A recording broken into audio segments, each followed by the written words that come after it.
朝鲜盾舰曝光，这是要手搓驱逐舰。4月中旬 CNN 报道称，朝鲜疑似正在建造史上最大、技术最先进的军舰。最新的卫星图像显示，该舰已经下水。而按照之前爆出的消息来看，新舰装备有垂发、相控阵雷达，吨位大约在5000吨。对于其他海军强国来说，这算是建造军舰的基本操作，但放在朝鲜身上，这就是大姑娘上花轿头一回。这就有一个问题，朝鲜的技术来源于哪儿？这艘建造中的驱逐舰真实性能如何？又能在作战中起到什么作用？2024年12月，朝鲜国家电视台首次公布金正恩视察某军船工业车间的画面，揭露了朝鲜正在建造中的大型驱逐舰。2025年3月7日，朝中社报道，金正恩到访南浦特别市，在朝鲜西海岸最大的军船基地南浦造船厂视察驱逐舰的建造进度。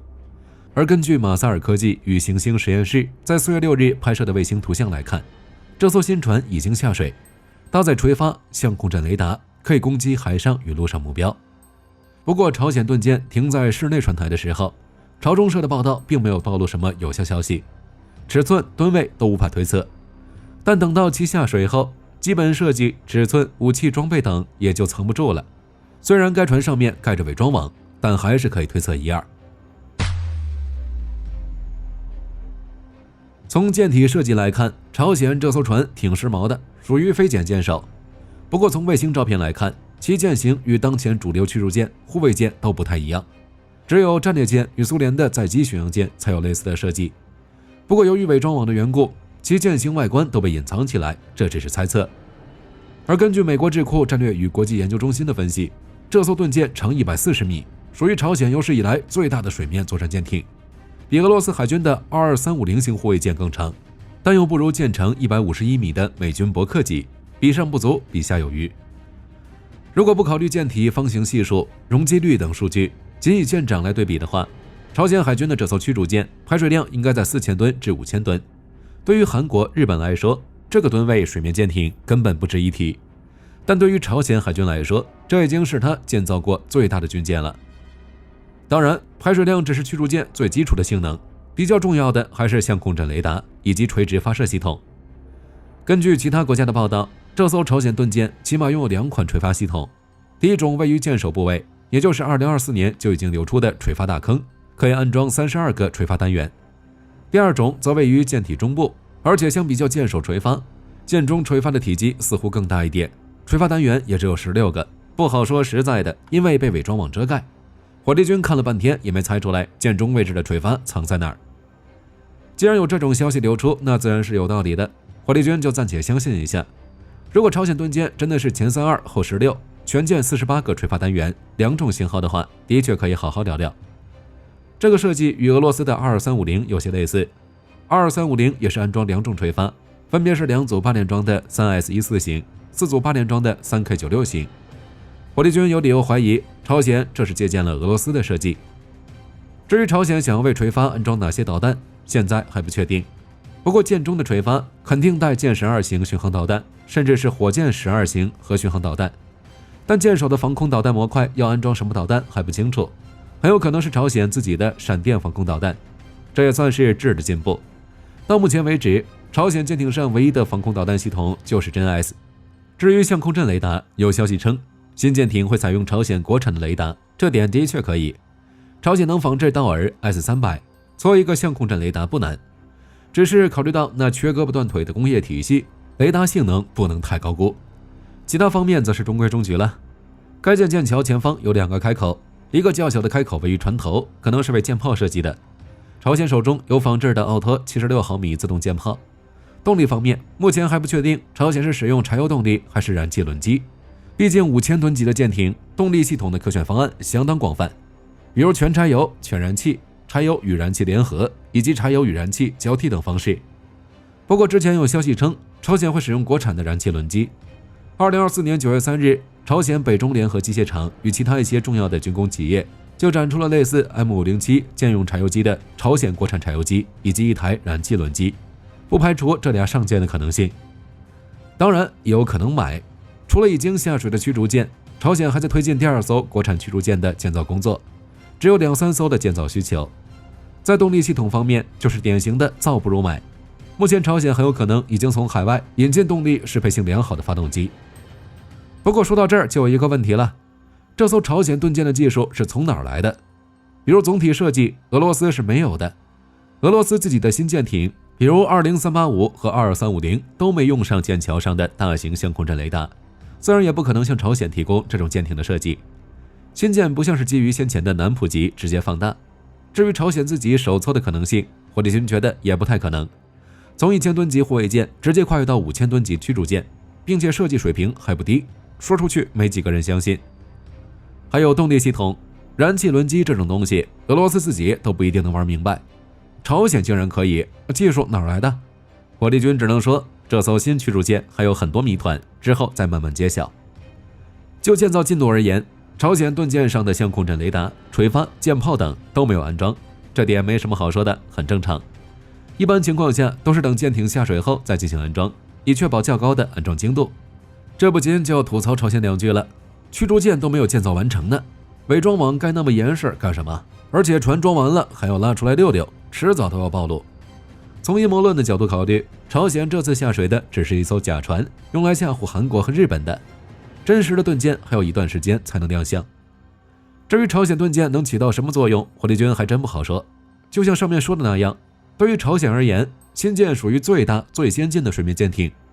但是对韩国、日本而言，这艘5000吨的盾舰只是起步而已，差距实在是太大。如果朝鲜想依靠这艘盾舰跟韩国较量，火力军只能说不要碰瓷。火力军说句公道话，拿韩国海军对付朝鲜就跟欺负小朋友一样，无论吨位、战力、后勤还是打击范围与作战定位，韩国都远超朝鲜。就水上舰艇来说，朝鲜海军其实并不是很缺。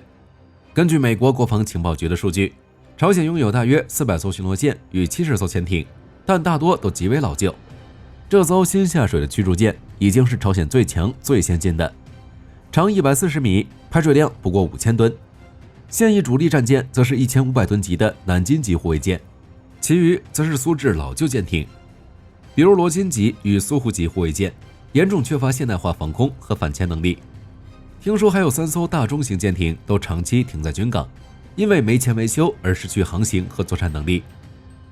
至于那些600吨的沙里院级护卫舰，以及排水量300吨以下的导弹快艇，用的还是 SSN-2 明和反舰导弹。作为一种年龄超过50岁的导弹，在现代战场的命中率几乎为0。而且这些小型炮艇只能用于小规模的军事冲突，并不能应用于大规模海上战争。总的来算，朝鲜海军舰艇的总吨位只有6万吨，另外还有大量导弹快艇、鱼雷艇等小型舰艇。另一边，韩国海军舰艇的总吨位达到了35万吨，舰艇数量和现代化水平显著领先。比如世宗大王级 1.1 万吨128垂发单元，可发射标准3防空导弹、海星反舰导弹及巡航导弹，具备区域防空和远程打击能力。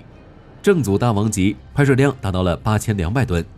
配备基线 9.C2 作战系统，另有12艘导弹驱逐舰、35艘护卫舰以及22艘潜艇，具备区域防空和反导能力。其独岛级2栖攻击舰可以搭载 F-35B， 算是轻型航母。在技术上，韩国依旧碾压朝鲜。在朝鲜最新的驱逐舰上，有消息称朝鲜会采用国产相控阵雷达与垂发，可以兼容反舰、防空以及巡航导弹，但性能可想而知。相比之下，韩国已经做到了全体系自主化，比如舰载作战系统、宙斯盾雷达、反导拦截弹等都已经实现国产化，建造周期也极短，比如正祖大王级36个月就能建造一艘。在后勤领域，朝鲜很依赖青金造船厂和南浦造船厂，2025年才首次尝试建造大型水面舰艇，但需俄罗斯技术专家支持，舰艇维护和补给体系极为薄弱。韩国这边拥有现代重工、大宇造船等世界级船厂，具备自主建造万吨级驱逐舰、2栖攻击舰以及舰艇的能力。美国都已经考虑将造船任务外包给韩国，其后勤保障网络覆盖全球主要航线。实际使用时，朝鲜海军的目的是战略防御，新型驱逐舰则是担任舰队旗舰，从而提升区域威慑与指挥能力。其攻击能力可覆盖朝鲜半岛周边海域，而韩国海军的目标是远洋防御，盾舰编队、航母计划和反导体系直接形成对朝鲜的跨代压制。世宗大王级的打击范围超过1000公里，一定程度上来说，朝鲜与韩国之间的技术差距大约20年至30年。就战力对比来看，朝鲜唯一的优势恐怕就是核武器了。其辛普 C 型潜艇拥有海基和打击技术，这点韩国的确没有，但美国有，韩国也不需要考虑。总的来说，近些年来，朝鲜不断加速军事现代化，开发新式武器，并测试射程可以达到美国本土的洲际弹道导弹。海军现代化也在稳步进行，并且各位也都知道，自乌俄战争爆发后，朝鲜与俄罗斯的关系急速升温。在海军领域，俄太平洋舰队已与朝鲜签订海参崴远山联合防御区协议，未来俄舰可停靠朝鲜港口。而且那 1.5 万朝鲜兵、炮弹、弹道导弹等武器，朝鲜也是白送给俄罗斯的。在研制新驱逐舰期间，俄罗斯100%对朝鲜提供了技术支持。根据韩国海军将领金德基的说法，俄罗斯正在协助朝鲜开发这艘驱逐舰所需要的导弹系统。至于战力，火力军的确对其存在一定的怀疑，毕竟现代军舰需要整合通信、电子与感测技术，朝鲜恐怕很难胜任。就朝鲜新船的进度来看，上层结构与武器系统尚未完工，距离正式海试恐怕还需要1年以上。除了水面舰艇之外，朝鲜还在同步发展潜射的弹道导弹与核潜艇，并计划建造可以停泊大型舰艇的海军基地。朝鲜2025年国防预算显示，海军装备投入同比暴涨37%，远超陆军与空军。只是钱少，提升再多的百分比也是无用。好了，本期视频到这儿就结束了。各位觉得朝鲜盾舰的性能如何？可以在视频下方留言，大家一起讨论。我是火力军，下期见。